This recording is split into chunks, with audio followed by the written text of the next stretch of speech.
Okay, so I'm setting up your accounts payable interface. I come here to accounts payable interface. And the first thing we do actually out of QuickBooks is go ahead and we want to assign GL numbers. You notice here that we've got this 2050 here, but we don't have one for Brad and so forth. So we want to go ahead and add GL numbers for each one of these folks. And then after you and also down here in your 6,000 accounts, you're going to want to set up all your business expenses. So 6,000, whatever 6,000 it is, it's 6,000, yes. Yeah. So some of the expenses are down there. There may be. Okay. So once you do that, you do File, and you do Export, List, Chart of Accounts, Export, and you put that into your QuickBooks folder, and you override it, and you say yes. Okay. So that's how you get your files out of projects, out of QuickBooks, and bring them into Project. To get them into Project, you come over to Accounts Payable interface. You use the Import GL. You browse for the file, and the file will be in the QuickBooks folder, Chart of Accounts. Click over there, and then you say Start, and it just loaded the full table there. Okay? To edit that list, you come down here to the Edit List, hit Start, and you'll see that you've got the full list added in, and it will always just nuke the file and create a new file. So you'll see right down here, there is your Andy now set up. There you go. Okay, so that when you get all these filled in, then you can redo that whole thing and bring that whole list in. Okay. Now, on the accounts payable side, that's the expense side of the entry would be okay.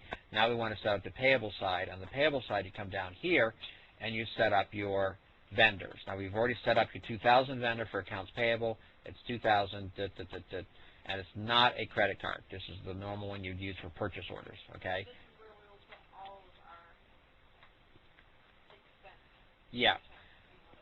Well, these are there's two sides of it to the accounting side. There's the expense side, and then there's the accounts payable side. So these are we're doing the accounts payable side now. Yeah. The other side of that two entry. Okay, and I'm not an accountant, so I'm trying to keep myself straight myself. Okay, so now how does this work? If I want to create a pay voucher against a job. In other words, okay, Andy gives me, I went out and charged a $59 meal to something, right? That would be an example of a hit to a project, yes? Okay? So we have our little project, one. Come over to Accounts Payable Interface, create pay voucher. We're going to do a single point of entry, and that's going to be our project number 1. Okay? And miscellaneous. I don't have a miscellaneous on here. I'll just say that's miscellaneous for this discussion here. Pause that tape, actually. Pause. We go to Accounts Payable Interface, QuickBooks, create pay voucher, single posting. We go over here, choose miscellaneous charge, and we type in meal for training or whatever, whatever this is. You know what I'm talking about? Some kind of description, and it was $59. Okay? So we're hitting the job. This is hitting the job, is what this is doing.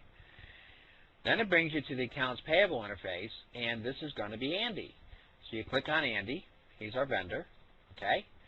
And we say here, this is going to be, there's your chart of accounts. You might have a meal one down here, I'm not sure. This is that whole list.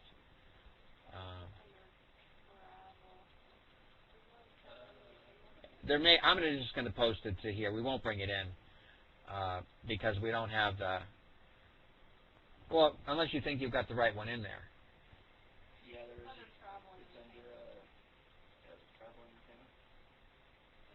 Right there. Oh, travel, and there's a GL number. What a concept. There you go. Okay, so that one there? No, one down. Okay. Okay, right. Okay, so that's the GL code, and then you also tell the accounts payable side, which is your credit card. So it's being charged, showing it's being charged to the credit card. Right, exactly right. Okay, and we're charging the expenses to this side, and there's a, and now by doing this, every time you choose Andy, these two things get remembered. Okay. I mean, you may have to change it once in a while, but the point is the default is what it is, and you can pop up here and make a change if it's wrong. Yeah. Okay, so what we do with the credit card is we get the statement, we give them a list of their charges, give it to them. Exactly what the multiple is about. You're processing a credit card. So you'll sit there in a multiple will 15 charges, whatever it is, you'll sit there. That's exactly what the multiple charges. Now, let's finish this off. I don't believe the credit card is, let's see if it requires a date, an invoice number. It doesn't. Okay. The credit cards don't require an invoice number. If this were a accounts payable, pay a purchase order off, it would actually require the vendor's purchase order number, invoice number from the vendor. So that's exactly back to your statement. If you use multiple, there's where you can start doing, you know, you could pay a purchase order. Theoretically, you could pay off a purchase order through a credit card. You could post to a miscellaneous job. You could do a mile posting to anything. This could be Office Depot. You see what I'm saying? So you could set up, you know, printer ink, $100, and you go down here and find office expense. That's exactly what we need to do. Okay? We have one person will do multiple jobs, Right. miscellaneous, that's meals, Right. office crap. Exactly right. So this is where, so literally you can almost do the whole accounts payable interface. You propose some big sort cards that takes invoices, and we have POs to sign those, that move those, that have purchase order posted. Exactly right. Right. So basically, when they pay GE off, and Can you click on the purchase order one? Does it change the screen at all? It just says PO number. stash it with I'll pause this for a second. This export is the accounts payable export only. The dollars they're counting up here is receivables only. And there are two files. The actual, when it goes to create the file, in fact, we can do the file here. We can go ahead and do this file output. Click over there, proceed to create QuickBooks voucher export. The answer is yes. It puts that file out there, which is, of course, a different name than the import file, but the same location. So now we can come over here to our QuickBooks system. We would come over here to import IIF, and now you see the third file, a KP voucher. So it automatically saves it. It puts it in the exact same place. This is the accounts receivable one. This is the accounts payable one. And you can get rid of that one after you've got your chart accounts happy. Then there should just be the two files. Yeah. Yeah, because they're I mean the system is not bad, but yeah, they're with my my drop down list. Edit this list over here. You see there's a whole bunch of empty GL numbers, and the system is designed to sort it. It sorts it by the GL numbers, so it puts it at the top of the list instead of the reverse of the list. So yeah, so it's at the bottom. All this stuff that has GL numbers will actually be at the bottom of the list. specific GL numbers that we should use? No. You can do what you want, and that's what I just did with the accounts payable side. Excuse me, the credit card one. Is I wanted to put it.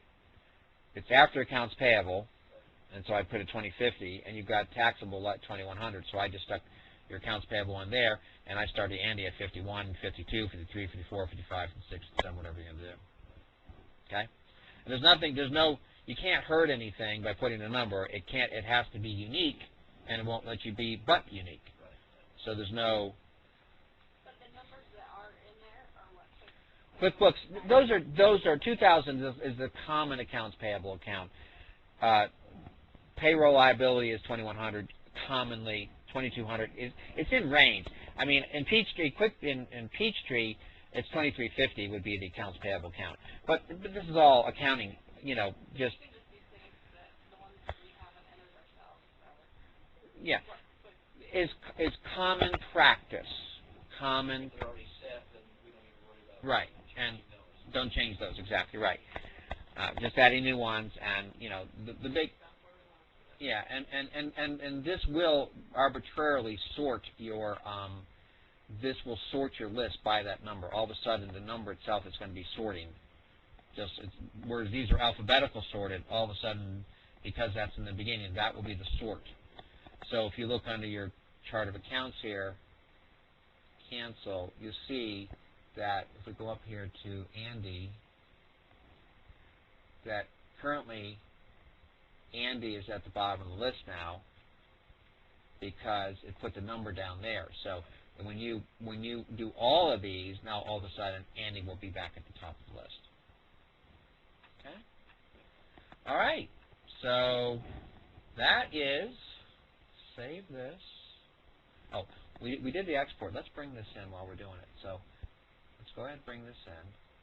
So if we go down here to File, Import, IIF, Accounts Payable Interface, click on there. Happy days. Okay, so now we should be able to go. You'll have to drive me.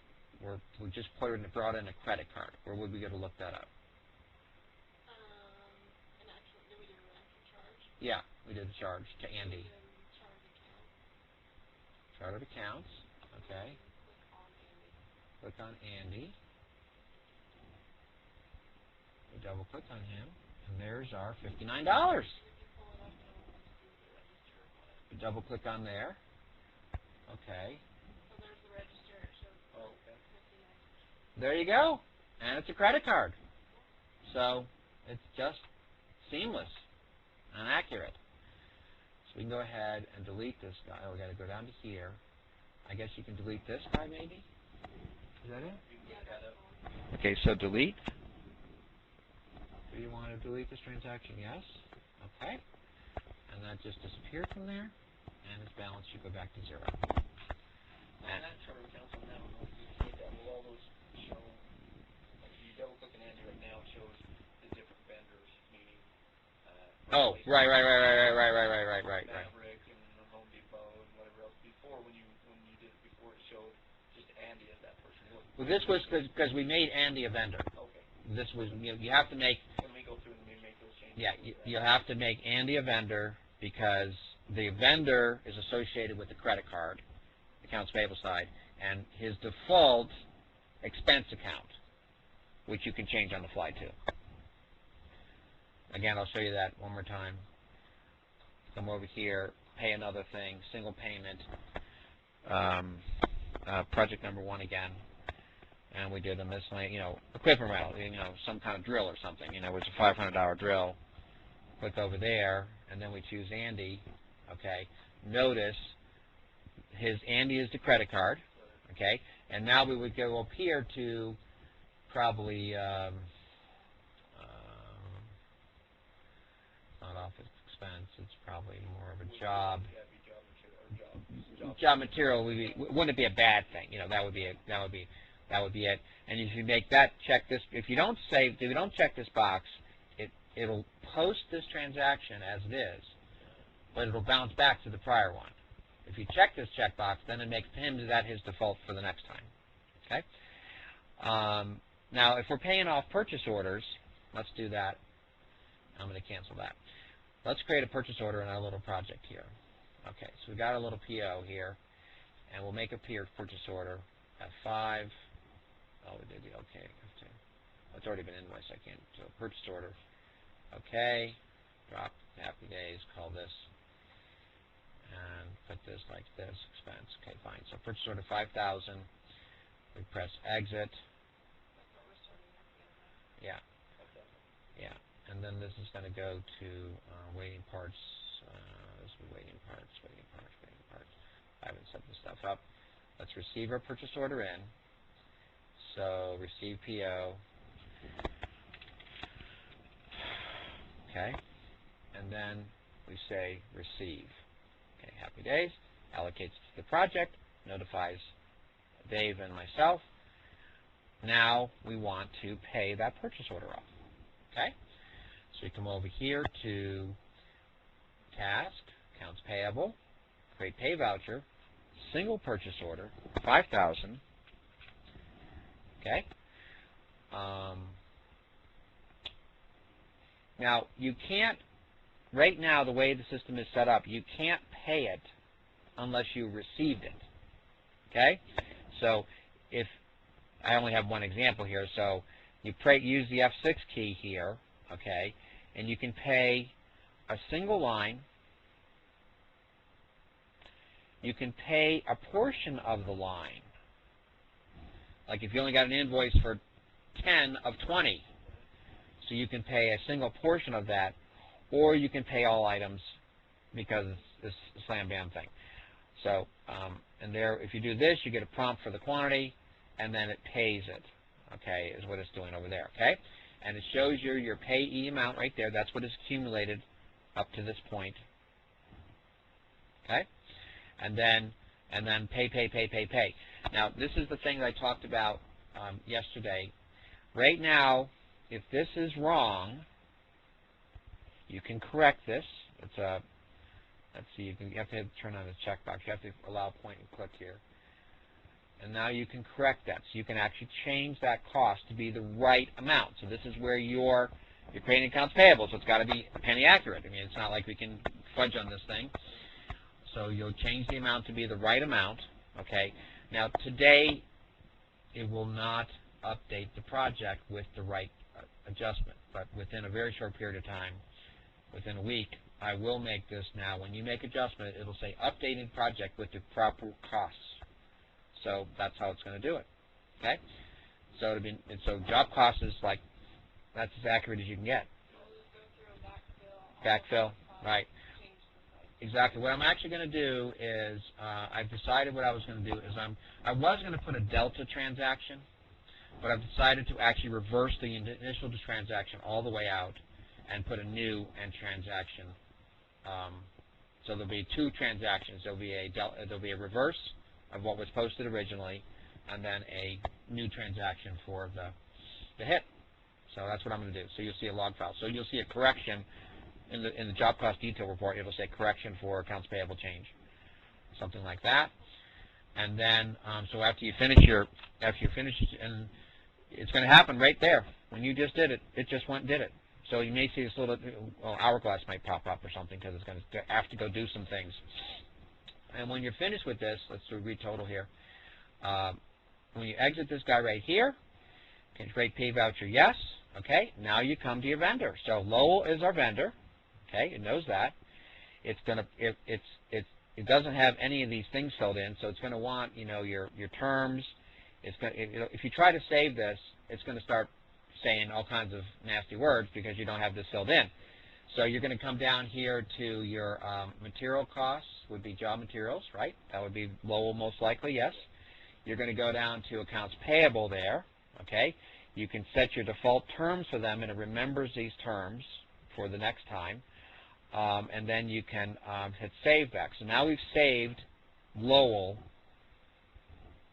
for the settings, okay? And then if you still try to say start here, it's still going to prompt you because it's looking for their number. So you're going to put your, their physical purchase, their number, their invoice number. Now, if there's a freight amount, you'll go ahead and put, $5 freight, and you can choose your freight account. So come down here. 6345. The woman has it. 6345. There we go. So that's that. And if you want to do tax, if there's a tax or another, it doesn't really have to be taxed. Whatever you want this to be, if there's another surcharge or some other thing, it's just going to be that next GL code too. So you do that. Now, I haven't decided how I'm going to handle that $5 as how to get it back to the job. I may bring up a screen and let you have some negotiating power. If it's a dedicated purchase order, there's no question what's going to happen to it. It's going to go right to that project. Okay, but if it's group purchase order, then I have to ask some questions of how to dispense that $5 against multiple jobs. So we'll have to yeah, you almost don't care. But I want you to know that I'm thinking about that stuff. Okay, so but there you go. So then when you're finished with all these goodies, then you hit start and you've done it. So we've paid a purchase order, we corrected job cost, and we've created an accounts payable voucher. So at the end of the day, when you're happy with, and you don't have to do accounts payable every day. Whenever you want to get it over there, there's money that's not in QuickBooks right now. We understand that. Okay. So when you want to get the money in QuickBooks, you come over here, hit start, proceed. It goes. Make sure it overwrites the same file there. So always just know what you're doing. Go back into QuickBooks Viewer, File, Import, IIF, Accounts Payable Voucher. Some people, it's not really necessary. Some people actually rename these, because you can rename this file right here, and they put a date next to it or something like that. And then you could, especially if you're having any problems where you need tech support from us, then to keep a copy of that sample file would actually be good instead of overwriting it, because then we can look at it. Yeah, and then get rid of it when you don't want it, or even create an old folder and move them into the old. You see what I'm saying? So click on that. Happy days. So now we go to Lowell. You want to pause? So if we go to list vendors, right? And we go find Lowell. Look over here. Lowell.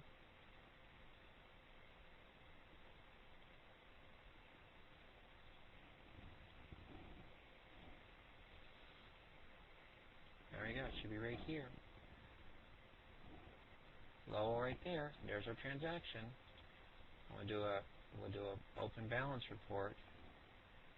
Open balance report. There should be a little entry. There you go. Sitting right there. Double click, and there you go. There's your accounts payable account, and there's your freight account. $5, and there you go. So there's your accounts payable entry. Yeah, I tell you what you're doing. I give you as much. People love this. I mean, it's just really slick, and we have done a lot of good. We've solved a lot of problems by. Let me get rid of this thing here too. Control D. Delete.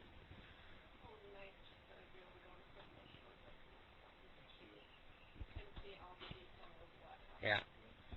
So there you go. So there's your accounts payable interface. All right.